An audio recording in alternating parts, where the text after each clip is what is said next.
of Tell Your Story. I'm your host, Todd Nesloney, a former elementary school principal and now the Director of Culture and Strategic Leadership for TEPSA. Each week, I look to bring you a special guest who has encouraged, inspired, or challenged me in one way or another and invite them on to share some of their story in hopes that it encourages you to share some of yours. This week, I'm thrilled to have my special guest, Joseph Manfre, on with me today. Joseph, tell everybody a little about who you are. Hi, Todd.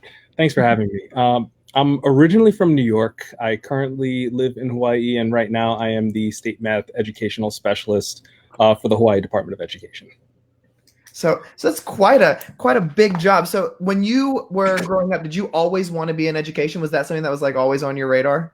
Yes. Ever since ninth grade, I wanted to be a math teacher. I thought I was going to be a teacher and a baseball coach, and one thing led to another, and my passion really grew into math education and wanting to change the culture of mathematics education from something that is more stand and deliver to something that students can collaborate and work with each other around tackling problems. So how many years were you in the classroom? I was in the classroom 7 years, 6 years in the classroom. 1 year I was an instructional coach and a classroom teacher.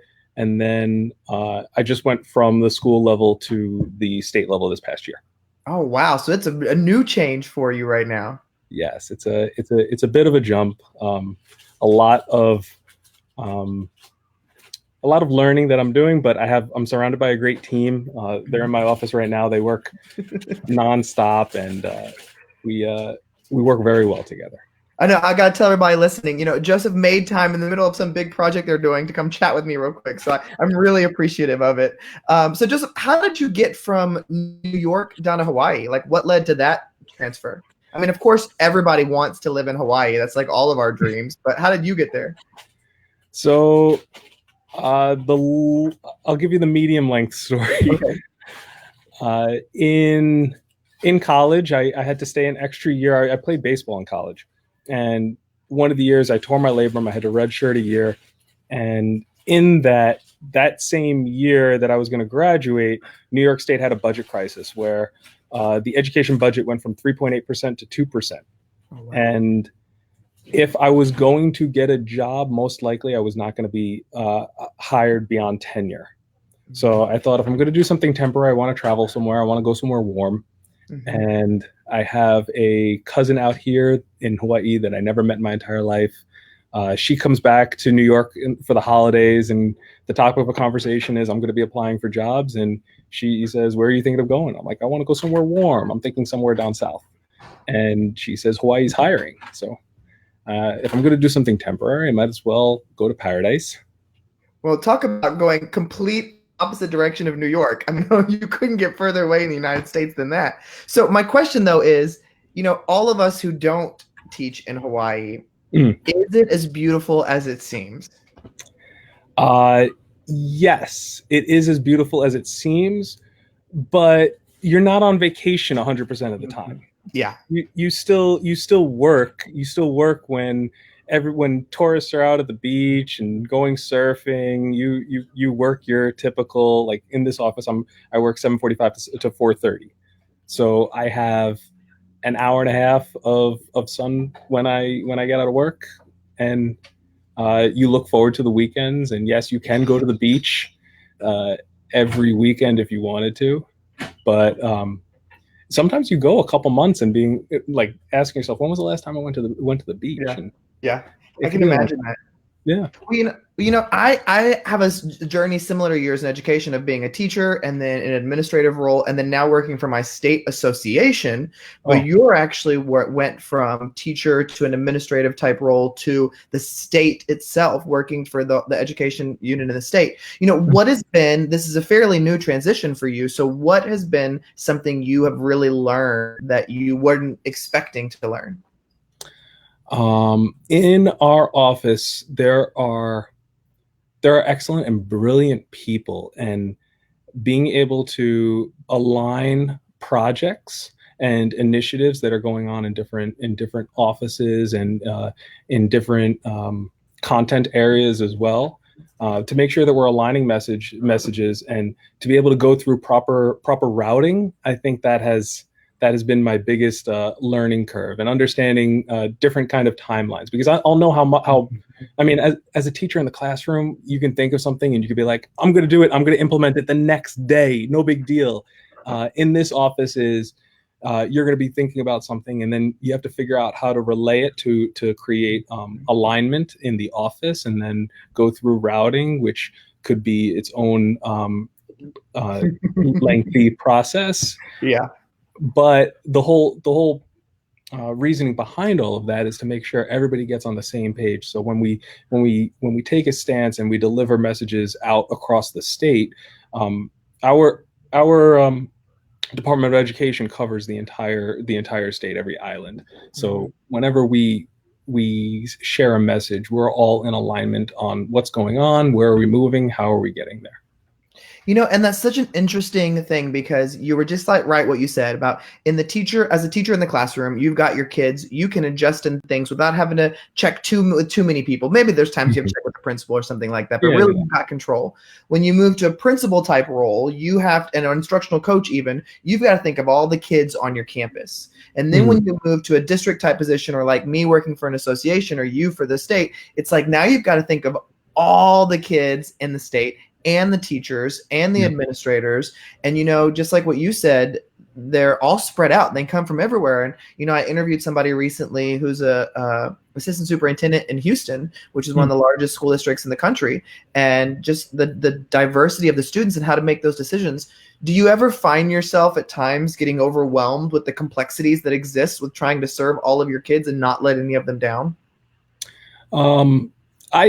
So my background is actually teaching in the more underserved, underrepresented areas, and I've been successful with those groupings of kids. So the lens that I typically bring in this office is towards those demographics that are typically struggling, and wanting to operate kind of in a statewide UDL approach. So similar to what you do in the classroom, to ensure that the instruction that you bring reaches all of your learners in the classroom. Same thing we're trying to do as a state, to ensure that if we roll out any initiatives, it addresses those underserved, knowing that it will help the entire general population. Right. I love that. And thinking about, you went from a day-to-day interaction with the same group of kids to now not having that same day-to-day interaction with the same group. What was the transition like for you, and how do you not feel like you lost something with where you are now? So, two things. I offer up at night. I am able to teach prospective firefighters this kind of math course to get them ready for the firefighters exams. So I get my dose of like working with doing a little bit of teaching. And then also at my church, I'm involved in youth group, because I saw that void of missing kids and seeing kids on a daily basis. So at my church, I now volunteer, and every week I'm able to work in serve in small groups, advising young children. Yeah.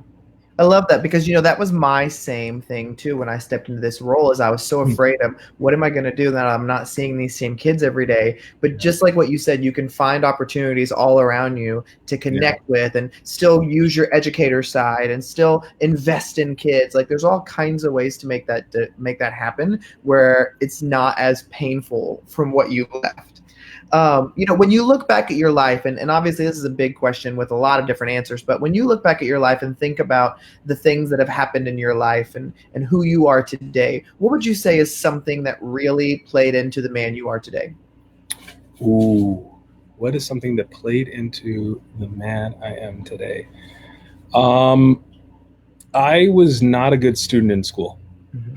So I'm a quick processor, which made me good in math, but I was often misbehaving, and I would always be off task. And I even have a quote in my yearbook. What my teacher wrote down: "One day, Joe, you're going to be a fine math teacher, but then you'll have a student like yourself, and then you will understand." So in that lens, I just remember not enjoying school. But I enjoyed getting work done. I enjoyed learning. I just didn't enjoy school, and I tried to see how I can bring this kind of how I can create an environment that I would enjoy, something that would be stimulating enough for me. Because if it's stimulating enough for me, typically others would be engaged. So I created this pedagogical approach called student-led heterogeneous learning communities, where students are actually able to serve as facilitators of learning for each other, where problems can be released to them and they can work with each other, go through those problems together, have protocols that focus on empathetic understanding. And I was able to just stand in the middle of the class and watch these kids teach each other. I'm standing looking at 5 whiteboards, watching these kids writing on the whiteboards together. If I see that somebody's struggling on a whiteboard, I can come over, join a group, sit down with them. And that kind of environment, I just saw that I would enjoy. And what I've also noticed is that other kids enjoy too, when they're able to talk about math, learn math from each other and not just from the teacher.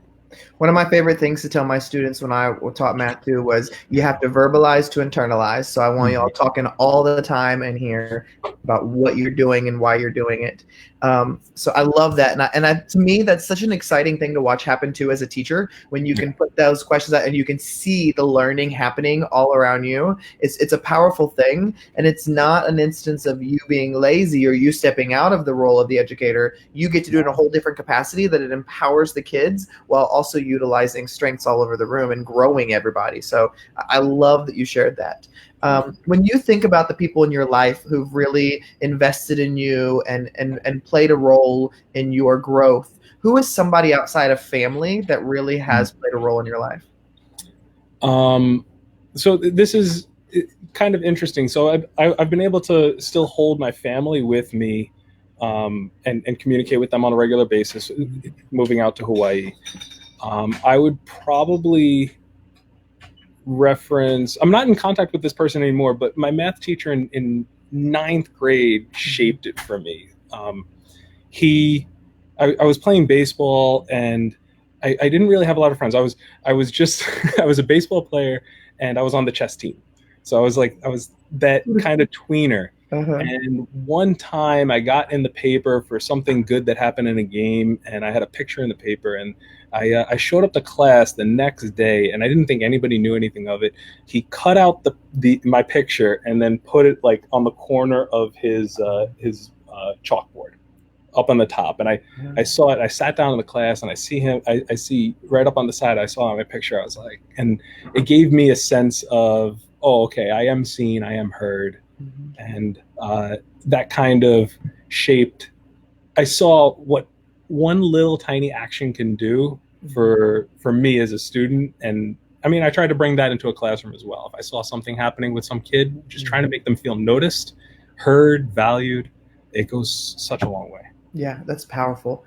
So, I'm thinking about geographically where you're located. And so, for the rest of the teachers that are in the United States, we all are near each other and we can cross state lines. We can easily go to a conference over here or over there. I find that would probably be much more difficult for teachers in Hawaii. So knowing that you're part of the United States, but you're so far disconnected, how do you maintain that connection with other educators, not feeling like you're on your own island, literally? Yeah. Well, just recently I got involved in Twitter. Twitter has been pretty phenomenal. I mean, that's how you found me. And if anybody wants to follow 808 Educate, it's a hashtag 808 Educate is a big one for Hawaii educators to communicate with each other. We have good Twitter. We have high leverage Twitter chats once a month. Under that, we're gonna have one on December 18th. Awesome. On professional learning. So if anybody wants to join in that, hashtag 808 Educate. So EduTwitter and professional networks. So there is a CCSSO, that's the Chief Council of School Officers, something along those lines, state supervisors of different content areas. So I'm able to be in contact with other math state leads. There's also the Association of State Supervisors of Mathematics. NCTM is a big one. So we're still part of those national networks, but yeah, the flights are a little bit more expensive to go to conferences than it would be if we were on the mainland, for sure. Well, you've got quite a bunch of cool life experiences, from the involvement in chess to the sports to education to moving across the country. I mean, all these kind of things, and then moving up in your career from teacher to instructional coach to working for the state education group now. Obviously, at different points, there's got to be times when you don't feel like you have it all together, where you've got that doubt that seeps in that makes you think, am I really meant for this or that? What do you do when you find that doubt seeping in? Pause. That's the biggest thing I can do, and carve out time to do work when nothing else can happen. So I typically wake up very early. I wake up at around 3-4 o'clock in the morning to get work done. Yeah. Because I know that's uninterrupted time that nobody can ask me to do anything. Nobody can, there can't be another quick responsive project that I got to work on. So I have an hour, maybe 2 hours from 3-4 in the morning that I know that I can get work done. So carving out that uninterrupted time and pausing when you do feel overwhelmed, knowing that, no matter what, life will go on. Like, I'm a person of faith, so I believe in like pausing, praying, being able to seek wisdom, maybe making a list if things do get overwhelmed. Like, I'll have a ton of things that I have to do, and my team, they'll tell you I use whiteboards like crazy. I'll list things all over, and I got to go into writing. I was gonna say, I could see a list. I could see a whiteboard behind you. I have that whiteboard. I have whiteboards on the ground over here. We have a giant whiteboard on the side. I am not shy when it comes to writing things down on whiteboards. I love it. Yeah. Well, Joseph, one thing that I love to end all these conversations on is your one thing. If you were to narrow down to one thing you wish more people knew or understood, education or not, doesn't matter, what would your one thing be? Okay, this is very hard, but I would probably say that every single person is capable of learning mathematics. We all just have different processing times and processing mechanisms. So some people take a little bit longer, and some people process, whether verbally, internally. Some people require collaboration. Some people need to be acting it out in movement. We all have different processing times and mechanisms, but there is no such thing as a math person and not a math person. I couldn't agree. As a former math teacher myself, I couldn't agree more. So I love when I hear other people say that. Well, Joseph, I have loved your work from afar and just been inspired by a lot of the things you're doing. And so when I reached out and you agreed to come on, I was super pumped to get to chat with you. So thank you. I know you're crazy busy, so I really appreciate you making time to chat today, even with the time differences and everything. No, thank you, Todd. Thanks for this and everything you're doing and allowing people to tell their story and share their messages. So excited to hear more of your podcast as well. Thank you. And thank you, everybody, for listening or watching another episode of Tell Your Story. Remember, you can check out all past episodes on YouTube, SoundCloud, Spotify, Apple Podcasts, wherever you get your podcasts. It's there. So I hope you go on, listen to some other conversations. I hope today's conversation has inspired and encouraged you to tell your story, because every story matters.